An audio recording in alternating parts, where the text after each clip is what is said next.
Hi everybody, my name is Diane and this is my first video, and I'd like to take this opportunity to tell you a little bit about why I decided to become vegan.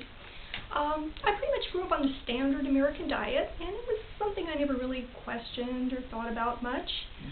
I would sometimes meet someone that was a vegetarian, and I was always terribly impressed by that, and I thought, boy, that must take an awful lot of commitment. How does someone live without meat? And beyond that, I really never gave it much thought.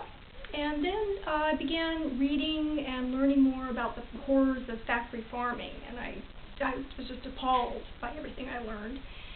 And I started to consider whether the choices I were making were contributing to the suffering, and I realized that that was the case. But unfortunately, around that same time, I began to learn about something called some so-called things such as humane meat, and I thought that was an acceptable choice. And it took me a while until I learned there really is no such thing as a humane animal product, and that took a while, a learning curve to find that out. But luckily, about 2 years ago, I joined Facebook, and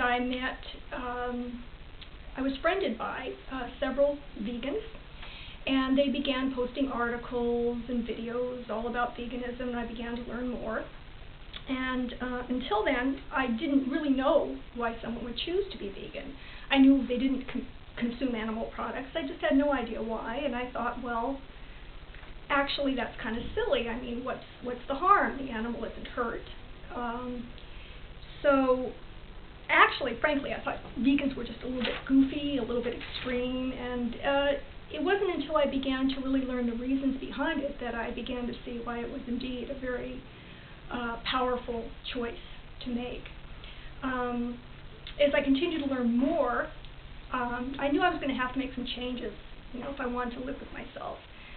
So I learned that, there really is no such thing as a humane animal product. You've got your cage-free eggs. Well, cage-free eggs. Well, let's see. Those male chicks are considered byproducts of the industry.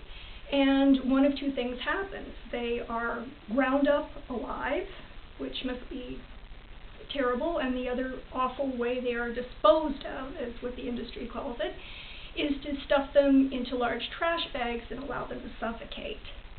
Then you have things like your organic milk, and the cows are, in order to give milk, are artificially inseminated, and they must be kept pregnant at all times. When their calves are born, they're not allowed to spend any time with them. The calves are ripped away, and the males then are chained by the neck and put in a crate and become veal.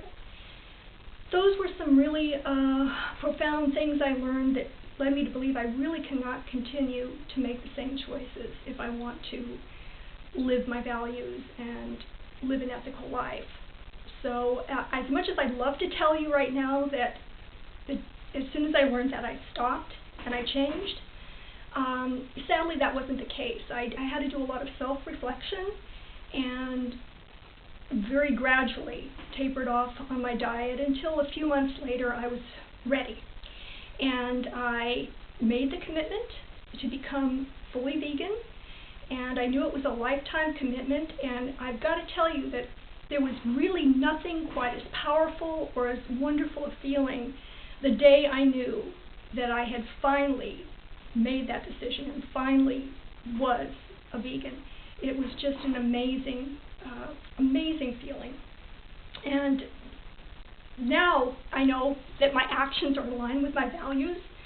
The food is amazing, it's delicious. My health has improved exponentially, and that's been a real side bonus. I have tons of energy, and it really is, it just really is an amazing feeling.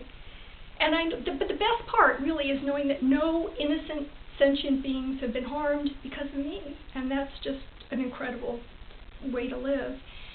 So if you'd like to learn more, there are tons of resources online, and I really do hope you will choose to become vegan, because I promise you, you'll never regret it. Thank you.